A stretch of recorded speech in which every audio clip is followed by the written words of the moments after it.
Olá, boa noite.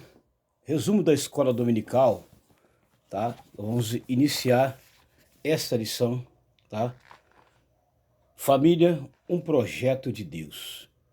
Então, essa é a lição que nós estamos iniciando neste trimestre.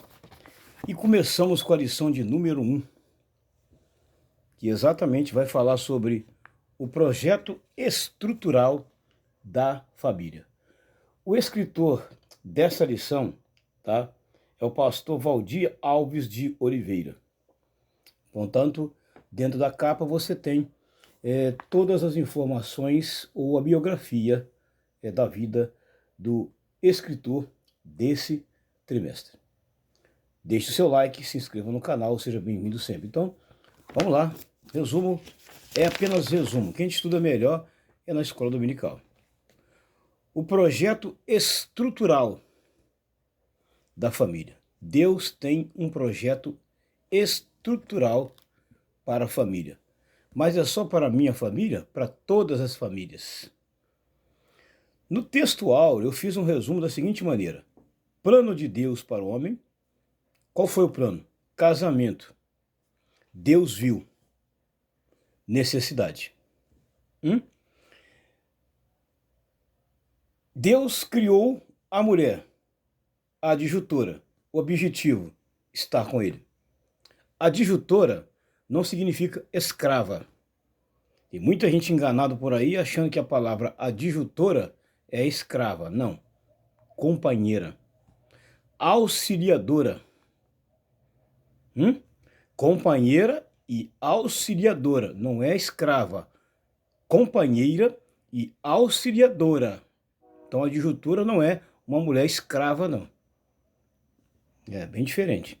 Então, isso aqui é o resumo do texto áureo de Gênesis 2:18, porque Deus falou que não seria bom que o homem ficasse sem uma companheira. Olha só como Deus viu. Olha só a necessidade que Deus viu. Deus enxergou lá na frente. Não seria bom que o homem ficasse sem uma companheira. Ele rapidamente planejou e fez, então, da própria costela do homem, uma mulher, chamada de adjutora. Não é escrava. Na verdade aplicada, eu também resumi. Família, criação e plano.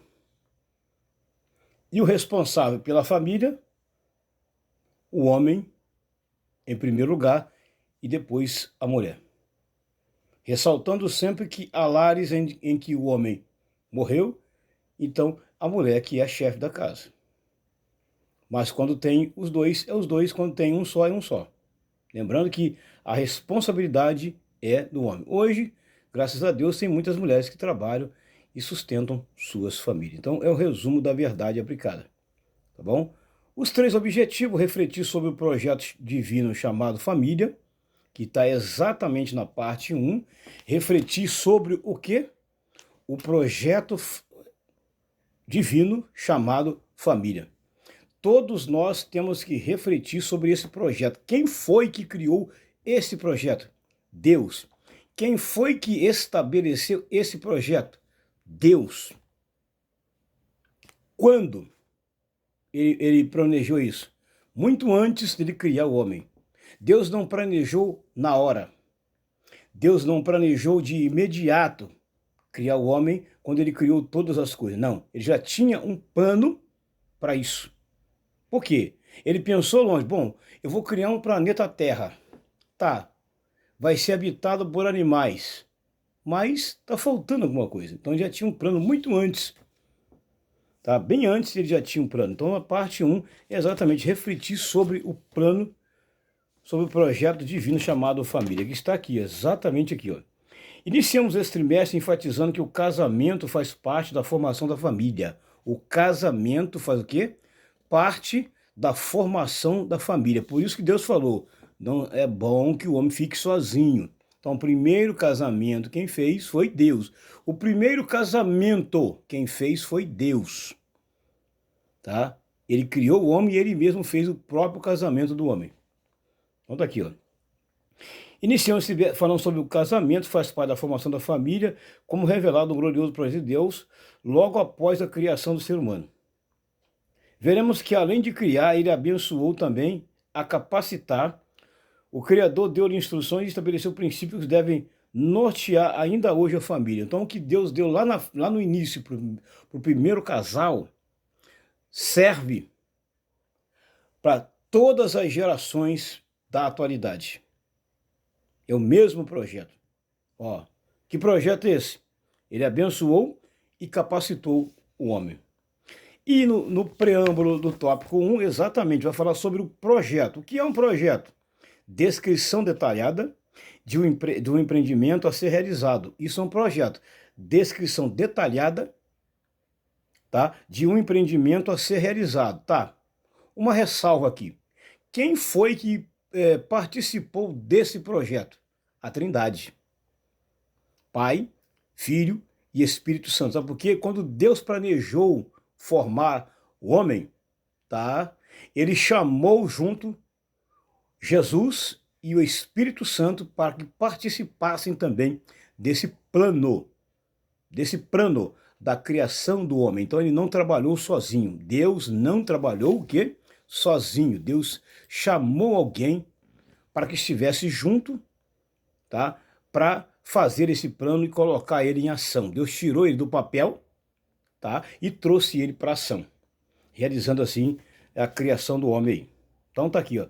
Então é um empreendimento a ser realizado, um plano, um planejamento, ó, um planejamento. Deus planejou como ia fazer, Deus não fez de qualquer maneira, ele planejou como ia fazer, teve a intenção também de fazer ou realizar algo.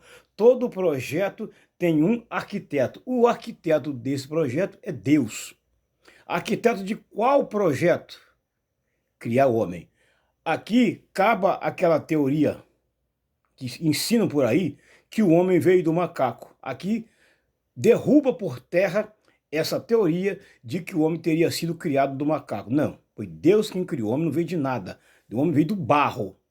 Tá? O único projeto que deu, a única matéria que Deus usou foi o barro. Deus não pegou um animal para formar o homem. Não, Deus veio do barro. Então não existe essa tese de que o homem veio do macaco. Não. Deus criou do barro, uma matéria chamada barro.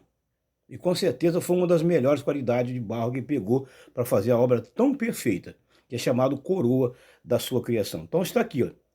Tem um arquiteto, tem um engenheiro, tem um desenhista, tem um mentor, tem um criador, tem um idealizador, tem um pai da concepção. Olha aí.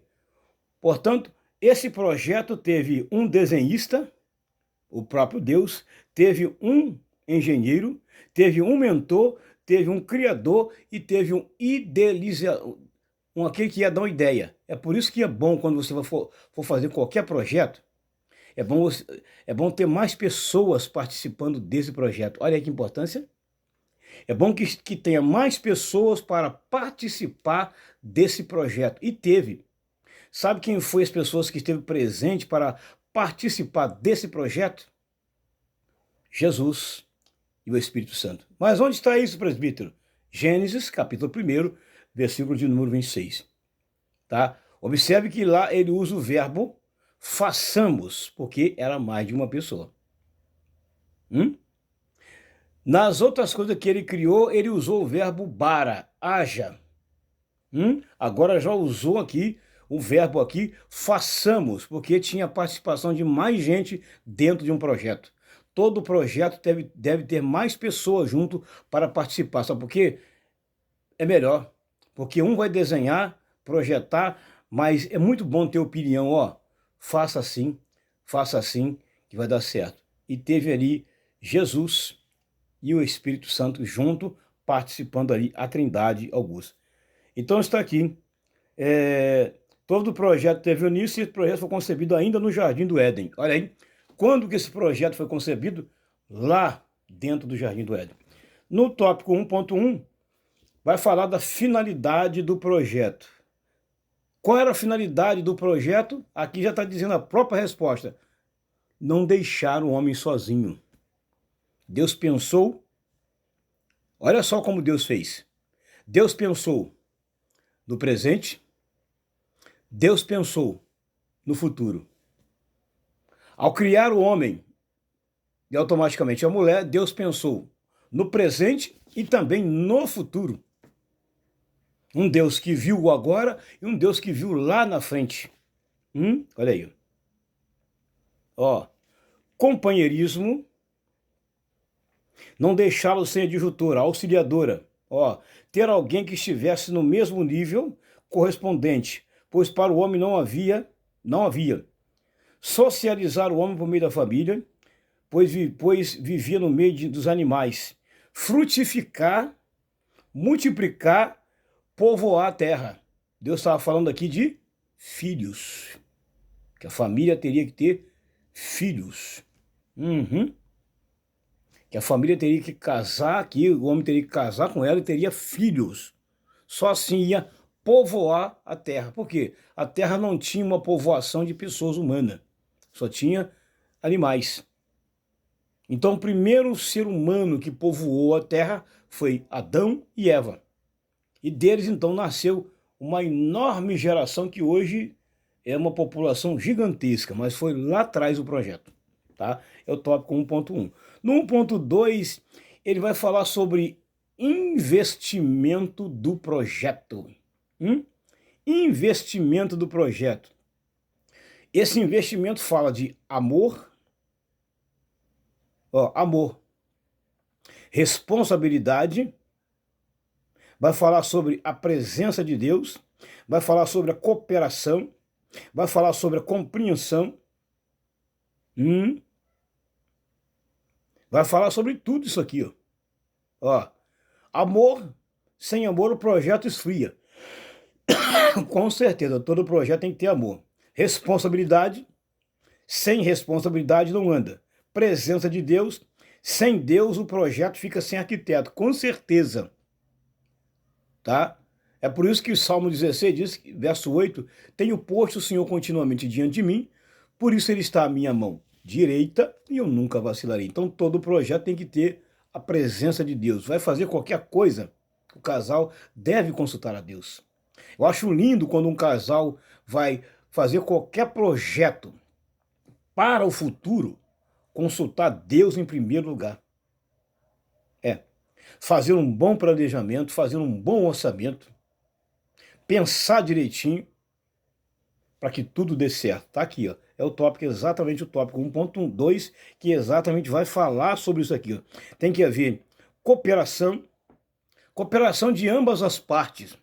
Todo projeto tem que ter uma cooperação de ambas as partes. Tem que ter a cooperação do homem e tem que ter a cooperação da mulher. Todo projeto tem que ter a cooperação de alguém para dar certo, senão o negócio não dá certo. Eu não posso fazer nenhum projeto sem consultar minha esposa. Ela não pode fazer nada sem me consultar. Tem que haver isso aí também. Sem compreensão fica egoísta. Sem cooperação. Sem compreensão, o projeto fica embaraçado. E fica mesmo, tem que haver compreensão. Não, marido, não faça essa dívida agora não, que não vai dar certo. Tem marido que não tá nem aí, assim como tem mulher também que não tá nem aí. Faz para arrebentar mesmo. E depois fica chorando no final do mês. Aqui está a parte 1.2. Os filhos fazem parte da concessão do casamento. Os filhos são herança do Senhor. Salmo 127, 3.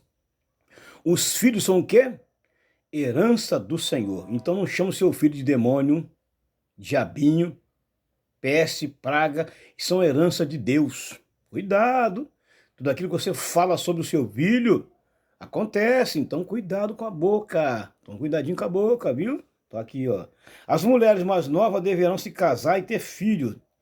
Crescer e multiplicar e povoar a terra. Não só os filhos que são a bênção, mas também os filhos dos filhos, que são os seus netos, são bênção. Seu filho é bênção, seu neto é bênção. É o que a lição está dizendo aqui. O tópico 1.3, ele vai falar sobre especificações do projeto. A fórmula e a receita foram dados. Macho e fêmea os criou. Primeiro Deus criou o quê? Macho. Depois criou fêmea. Deus não criou a fêmea primeiro e o macho depois. Não, ele criou primeiro o homem, depois criou a mulher. Deus criou tudo dentro da sua ordem. É o que diz a lição aqui. Deixará o homem o seu pai e sua mãe e se unirá à sua esposa. Aqui Deus está falando agora que vocês vão assumir compromisso. A partir do momento, tá, que vocês iniciam um casamento, vocês assumem um compromisso. Ou seja, o homem não vai ficar mais na convivência do pai, a mulher não vai estar na convivência dos pais também. Os dois vão formar uma família. A partir daquele momento, quando o homem avisa o pai e a mãe, mãe, pai, vou casar. A filha avisa o pai e a mãe, mãe, vou casar. Os dois fizeram todo um projeto e a partir de agora estão formando uma outra família. Estão formando uma outra família e vão ter que aprender a ter responsabilidade, tem que trabalhar para sustentar a casa, que é a responsabilidade do homem, tá? Tem mulher que trabalha, para isso o homem tem que puxar a fila primeiro, tá aqui, ó, ó. Se unirá a sua mulher e serão ambos uma só carne. Ao único e mogânico. O que é monógamo? Monogâmico? Casamento único. Monogâmico significa casamento único. Um homem casado com uma mulher só. Tem monogamia, bigamia, trigamia e poligamia. Monogamia, casamento de um homem com uma mulher. Bigamia, o homem casa com várias mulheres. A mulher casa com dois homens, duas mulheres. Trigamia, 3. E poligamia, 4. E daí para cima vai. Então, casamento único é monogamia. Deus criou um único casamento, um homem e uma mulher. Deus não criou bigamia, trigamia e poligamia. Deus criou o casamento, a monogamia. Foi Deus que criou o único casamento. Está aqui, ó, bem claro. Cada casamento constitui uma nova família. É isso aí. Ó. A união se dá a partir da junção de uma só carne. Ou seja, quando casam um homem com a mulher, não são dois, mas um. Quando um homem casa com uma mulher, a partir desse momento não são dois, mas são uma só carne. Aqui está Paulo falando isso aqui em Efésios capítulo 5, versículo de número 31. Tá? A forma foi dada e não tem como substituí-la. Tem um bocado de pessoa tentando mudar a forma que Deus criou. Deus criou uma forma, não mude aquilo que Deus criou. Por quê? Porque está escrito na palavra de Deus. Aquele que tirar um tio ou acrescentar, Deus tira deles o direito ao acesso da árvore da vida. Tá? Portanto, não pode tirar aquilo que Deus, sobre hipótese alguma, criou. Então, Deus criou uma fórmula que não pode ser alterada. Mas vivemos, infelizmente, dias em que essa forma original de Deus, ela foi alterada. Ó, o casamento é uma união de dois sexos opostos, ou seja, um homem e uma mulher. Está aqui bem escrito. Deus detalhou e deixou bem conhecidas as regras. Tudo foi pensado sobre ele. Ele nos deu a responsabilidade de cumpri-la. O dono do projeto é Deus, mas a administração é nossa. Ó, o dono do projeto é Deus, mas quem vai administrar, filho, é você. Você não escolheu casar? Então você que vai administrar a sua casa. A parte 2, tá? A parte 2 da lição, que é o segundo objetivo, vai falar sobre mostrar que a família precisa estar onde? Firmada em Deus. Uma família firmada em Deus, ela vence. Ó, a família precisa o quê? Estar firmada em Deus. Se o alicerce da sua família e da sua casa é Deus, ele é um alicerce firme. Ele é um alicerce firme. Porque quem criou sabe preservar. Quem criou sabe preservar. Porque quem criou sabe consertar. Porque o cordão de 3 dobras não se rompe facilmente. Eclesiastes 4:12. Diferencia o casamento do ímpio e do cristão é a presença de Deus. A diferença do casamento onde a família é crente e uma família não é crente é a presença de Deus. Mas infelizmente, há famílias cristãs que a presença de Deus foi embora. Porque falta compreensão, porque falta administração, porque falta compromisso, porque falta responsabilidade. A presença de Deus foi embora porque essa família deixou de buscar Deus, deixou de consultar a Deus, deixou de convidar Deus para fazer parte do projeto da vida deles, para eles serem abençoados. Infelizmente. No 2:1, ele vai falar que o casamento é a base sólida, base firme e oficial para a implantação da família. Olha aí. Como encontramos no manual bíblico, o estabelecimento no princípio é a formação de uma família a partir de um casamento. Tá? Para uma árvore genealógica, que é ligação origem familiar, para que cada ser humano cresça e desenvolva uma estrutura adequada para atender a vários aspectos envolvidos em sua criação de vida, tá? É o preâmbulo, é o tópico 2.1. O tópico 2.2, ele vai falar sobre a família deve cultivar a prática devocional. Você exerce essa prática devocional na sua família? Se você exerce, parabéns. Se não exerce, passa a exercer essa prática devocional. Os hábitos da leitura bíblica, olha aí, prática devocional, lê a Bíblia junto. Casal que ora junto, vence junto. Casal que ora junto, vence junto. Então, é convidar a esposa para ler a Bíblia junto, fazer aquele culto doméstico, orar junto, jejuar junto, ir para o culto junto. Tem uns que vai na frente, outro vai atrás, e quando sai do culto, o marido vem embora, larga a mulher sozinha para trás, ou então a mulher vem embora, larga o marido para frente, ou então vai para o culto, obrigado, volta do culto, obrigado. Isso é ruim, hein? Prática devocional, ó, leitura regular da Bíblia, oração coletiva e individual. A família deve orar em conjunto.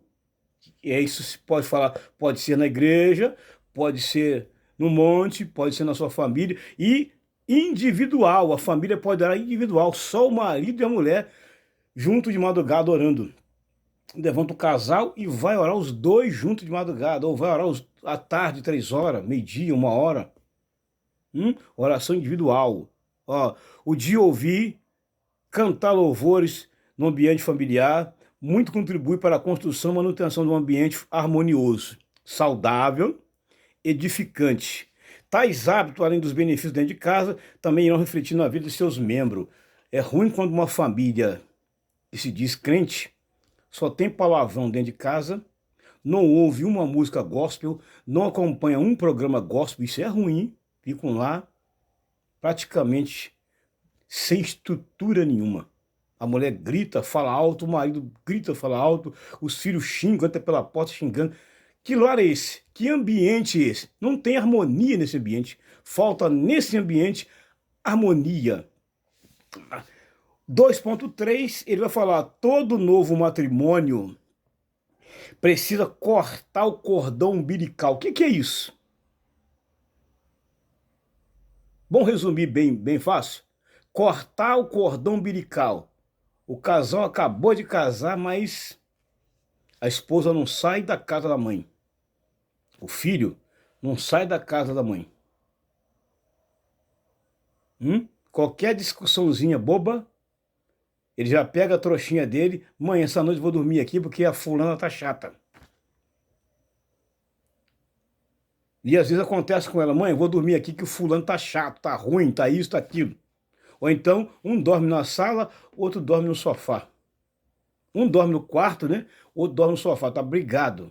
Como é que fica essa relação da família com Deus? Como é que fica esse ambiente? Cortar o cordão umbilical, aprender a se virar com os problemas. Não casou? Você não foi lá tirar a bonitinha da casa do papai para casar? Então, filho, quem come a carne rói o osso. Tem que aguentar as lutas. Vai ter luta. Se não resolveu casar, tem luta. E Paulo falou, ó, se for para ficar abrasado, que fique sozinho igual eu. Pronto. Cortar o cordão umbilical aqui, ó. Deixará o homem seu pai e sua mãe, ó, se possível, geograficamente, mas a pessoa não consegue. Porque aí a esposa tá lá fazendo o almoço, o marido, não, tá esperando o bem para almoçar, o bem não avisa. Vou almoçar, amor? Não, almocei na minha mãe. Poxa, fiz um almoço gostoso para você, só almoçou na sua mãe? Não quero. E começa a fazer biquinho. Não quero. Já almocei na minha mãe. Tem que cortar o cordão umbilical. Você pode visitar sua mãe, você casou, você pode visitar sua mãe, mas você tem compromisso agora com a sua esposa na sua casa. Corta esse cordão. Você não vai deixar de visitar sua mãe, nem seu pai. Mas você tem que aprender que agora você formou uma família nova, filho. É, responsabilidade é sua.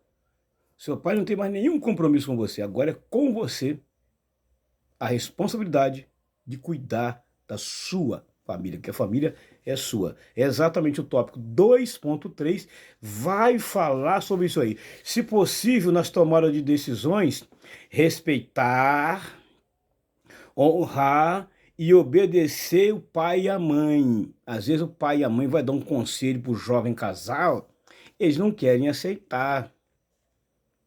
Ainda usa aquele ditado popular do mundo, que em briga de marido e mulher, ninguém mete a colher.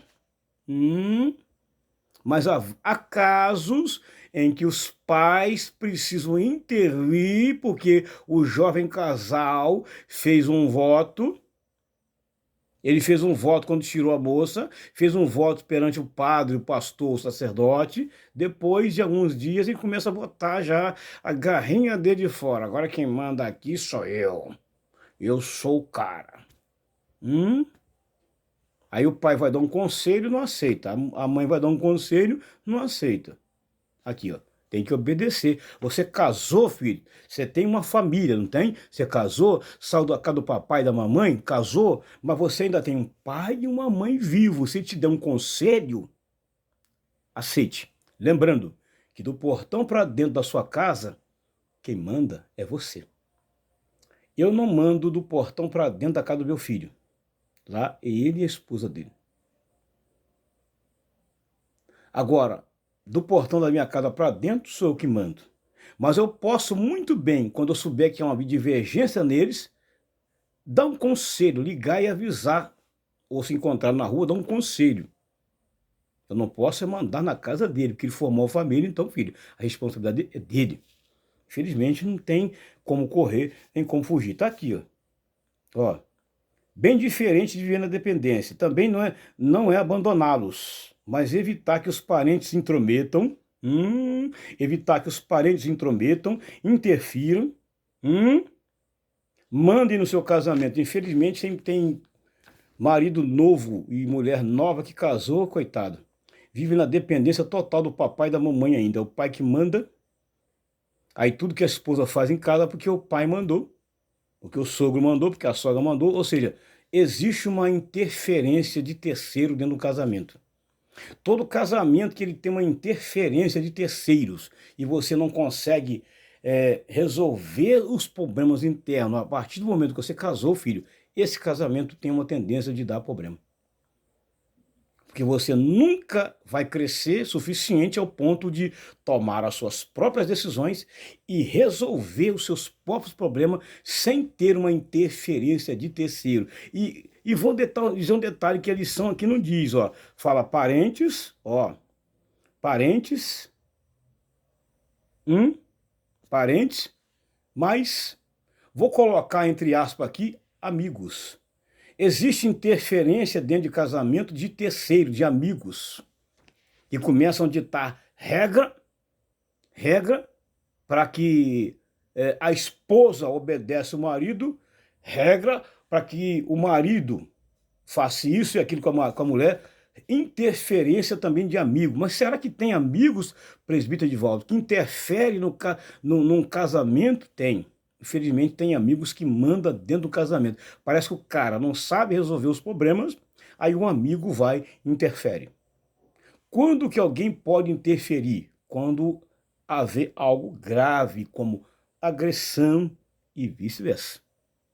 Aí, filho, tem que haver uma interferência. Mas, do contrário, quando tiver aquelas briguinhas bobas, vocês têm que aprender. Senão o casal tem uma briguinha boba, daqui a pouco, vou para minha mãe, vou para o meu pai, só porque brigou.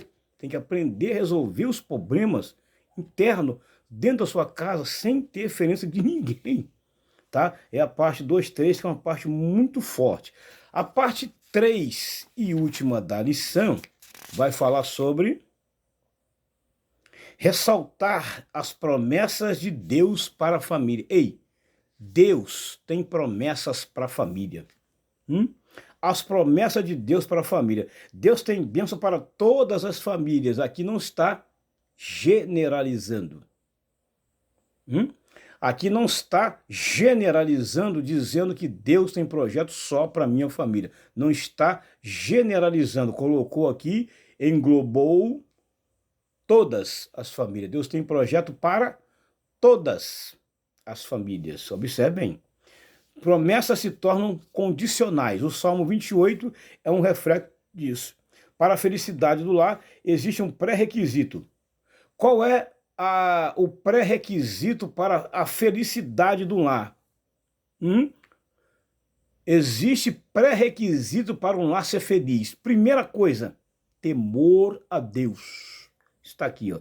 Temor a Deus. Andar nos caminhos de Deus. Então tem duas coisas importantes aqui. A primeira, que acho que ela envolve tudo, para a felicidade de uma família, é temor a Deus. Se a família tem temor a Deus, tem tudo. Fique tranquilo, tá? É o preâmbulo do tópico 3, que eu estou resumindo ele aqui, tá? As promessas só virão quando as regras forem cumpridas.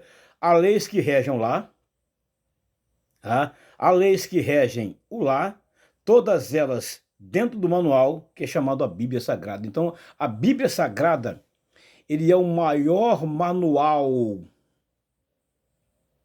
para guiar uma família, para que a família seja bem estruturada. A Bíblia ainda é o maior manual e nunca vai deixar de ser o maior manual. Tópico 3, 1, ainda dentro do Salmo 128, vai falar que a mulher é como uma videira frutífera aos lados da casa. Feliz é o homem que tem uma mulher abençoada na sua casa. Aí eu vou lá para Provérbios 14, que diz que a mulher sábia, ela sabe edificar a sua casa.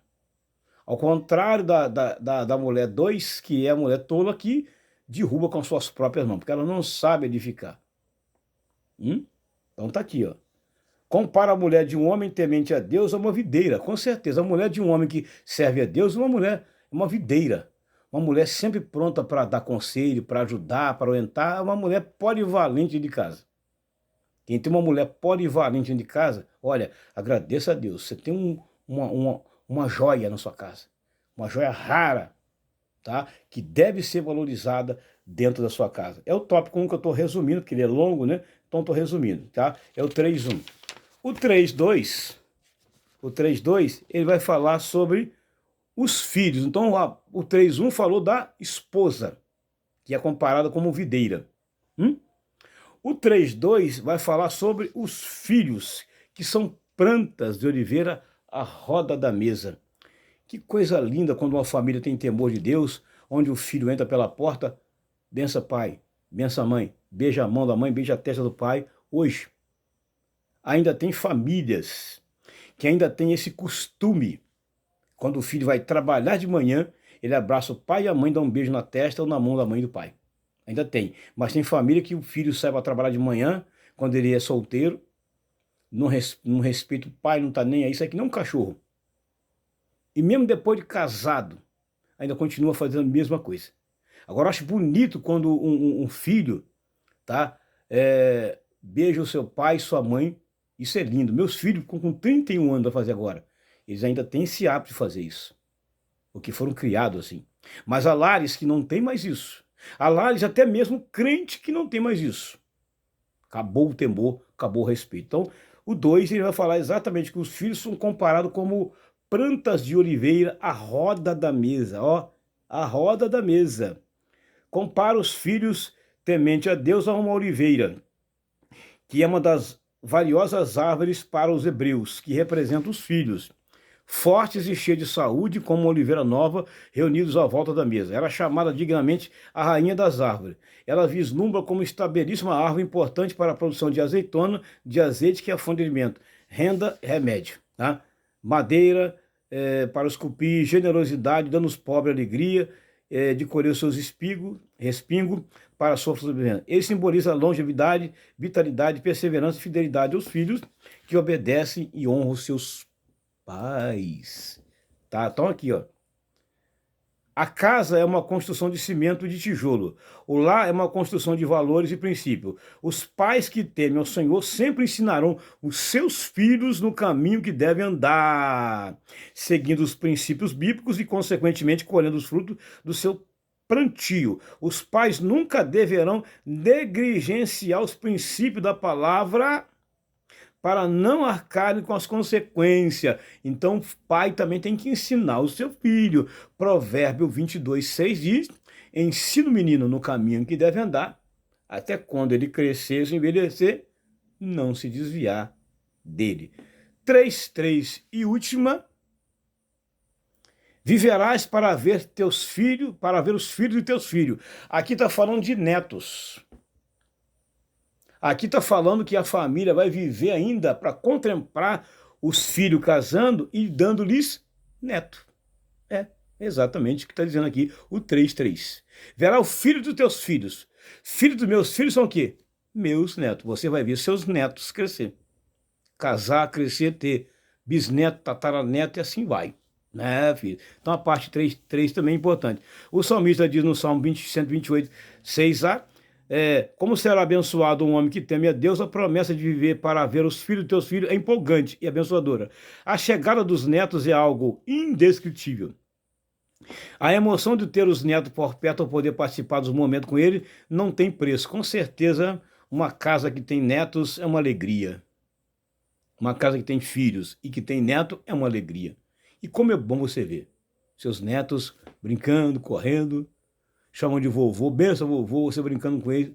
É uma alegria muito grande. Eu tenho 3 e é uma alegria, todos 3. Né? Graças a Deus. Então, a parte 3, tá? Os netos. Ó, há um ditado que diz que os netos são filhos com açúcar.